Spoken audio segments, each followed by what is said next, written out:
Hello students, Sociology first paper, BA first year. Today I will tell you about the characteristics of association. Okay. कल हमने आपको बताई थी definition and the means of the association, but I will today about the characteristics of association. Okay. समिति की विशेषताएं। समिति की विशेषताएं देखिए, समिति क्या है? व्यक्तियों का संगठन है। क्या है समिति? व्यक्तियों का संगठन। फर्स्ट क्या है? The committee is an organisation of individual. समिति व्यक्तियों का संगठन है। सेकंड क्या है इसमें? Stated goals. स्टेटेड गोल्स निश्चित उद्देश्य। ओके। थर्ड है आपका डिलीवरेट इंस्टॉलेशन, विचारपूर्वक स्थापना। क्या है? विचारपूर्वक स्थापना। एंड नेक्स्ट ऑप्शनल मेंबर, ऐच्छिक सदस्यता। क्या है? ऐच्छिक सदस्यता। ए फॉर्मल ऑर्गेनाइजेशन, एक औपचारिक संगठन। एक औपचारिक संगठन, ए formal organisation.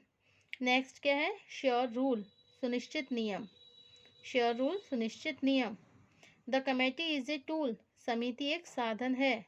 The committee is a tool, समिति एक साधन है। प्राइमेसी ऑफ कोऑपरेशन, सहयोग की प्रधानता। क्या है? सहयोग की प्रधानता। And next temporary rule, temporary nature, अस्थायी स्वभाव। क्या है? अस्थायी स्वभाव। ओके। फर्स्ट पॉइंट है हमारा, the committee is an organisation of individuals. समिति क्या है? व्यक्तियों का संगठन है। क्या है? संगठन। समिति आपको बताया था कि समिति क्या होती है, किसे कहते हैं समिति? आपको बताया था समिति के बारे में। एसोसिएशन क्या है? देखिए, समिति व्यक्तियों का कोई भी वह समूह है जो किसी विशेष उद्देश्य अथवा उद्देश्य को प्राप्त करने के लिए संगठित होते हैं। Okay. An association is a group organised for the pursuit of an interest of group of interest in common. Okay. समिति व्यक्तियों का कोई भी वह समूह है जो किसी विशेष उद्देश्य अथवा उद्देश्य को प्राप्त करने के लिए संगठित होते हैं। ओके। और नेक्स्ट क्या है?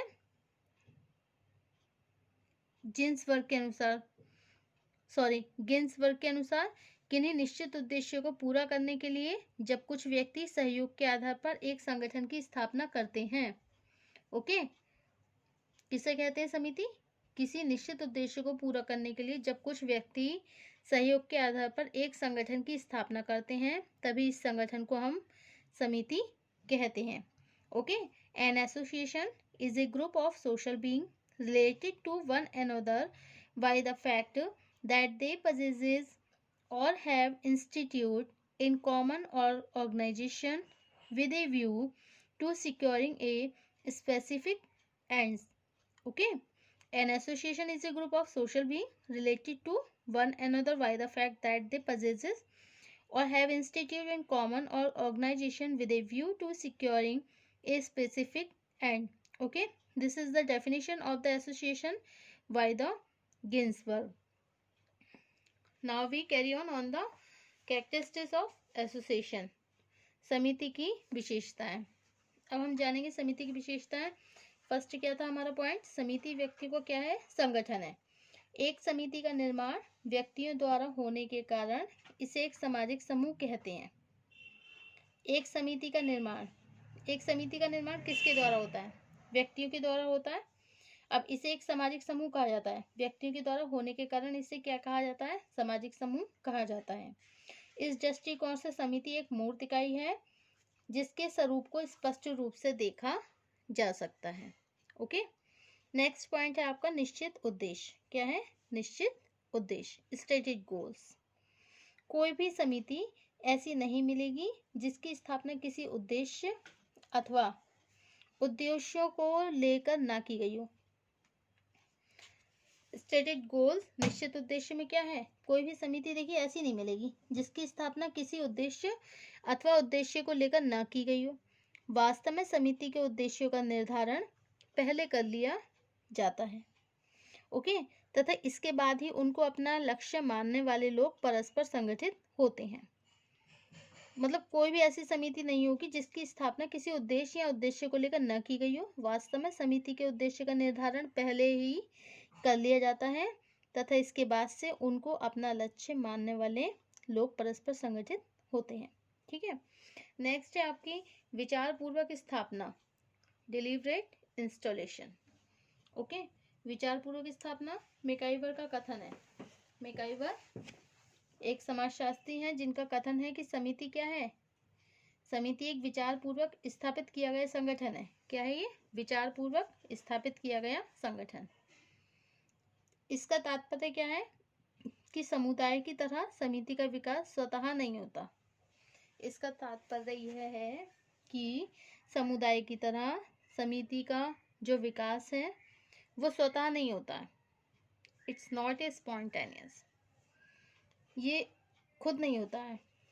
ओके, बहुत से लोग एक दूसरे से विचार विमर्श करके योजनाबद्ध तरीके से समिति की स्थापना करते हैं। बहुत से लोग एक दूसरे से विचार विमर्श भी करते हैं, सलाह मशवरा करते हैं, कंसल्ट करते हैं इस बारे में, फिर इसको प्लानिंग करते हैं, फिर समिति की स्थापना करते हैं। यह विचार मुख्य रूप से उन उद्देश्यों से संबंधित होते हैं जिन्हें समिति के सदस्यों द्वारा अपने लिए व्यवहारिक और उपयोगी समझा जाता है।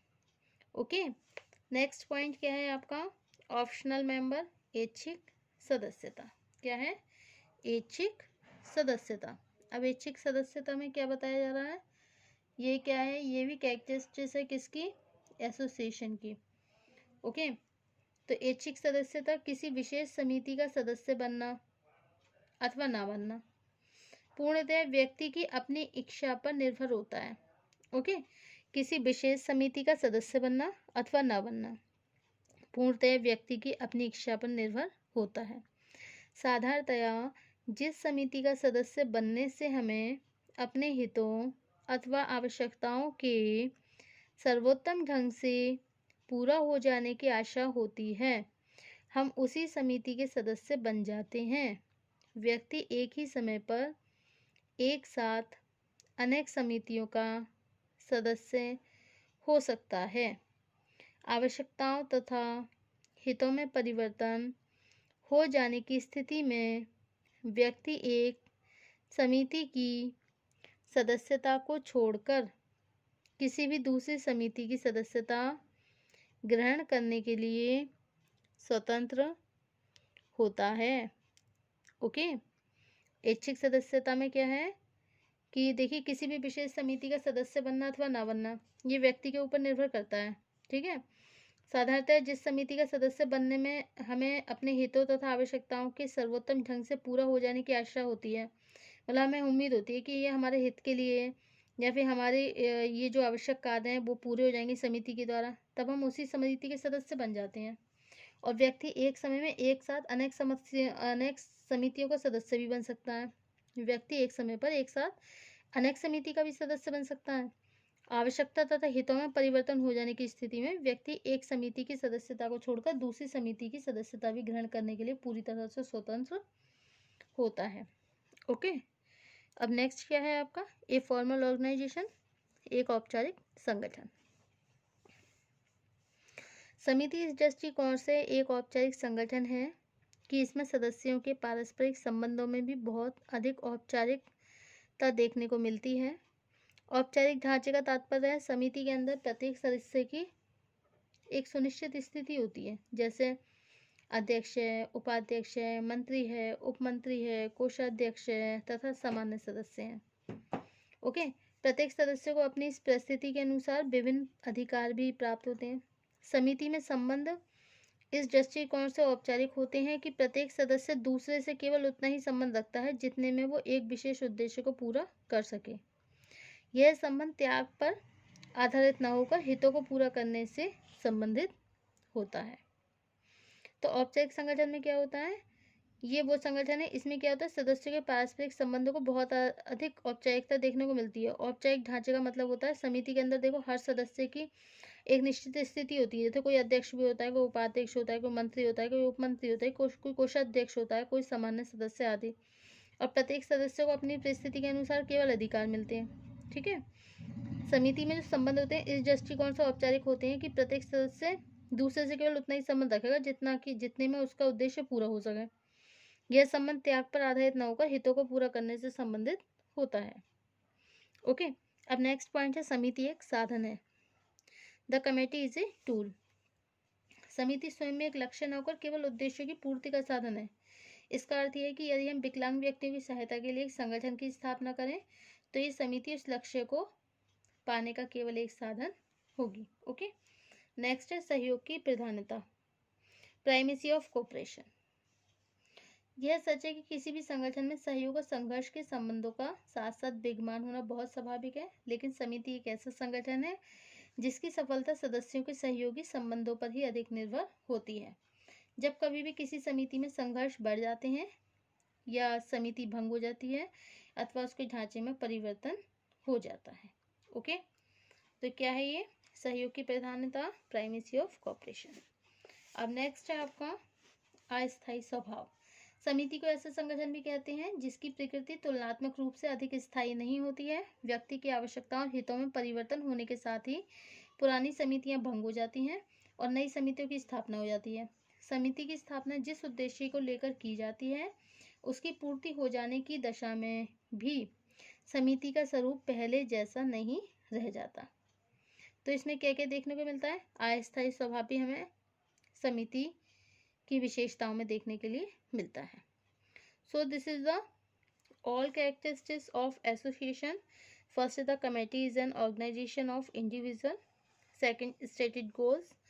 Third, delivered installation. And fourth, optional member. And fifth, a formal organisation. Six, sure rule. Seven, the committee is a tool. And eight, primacy of cooperation. And nine, temporary nature. Okay. So this is the all characteristics of the association. कल हम आपको बताएंगे, हमारा जो कल का topic होगा वो होगा समिति और समुदाय में अंतर। Okay, difference between community and association. Thank you.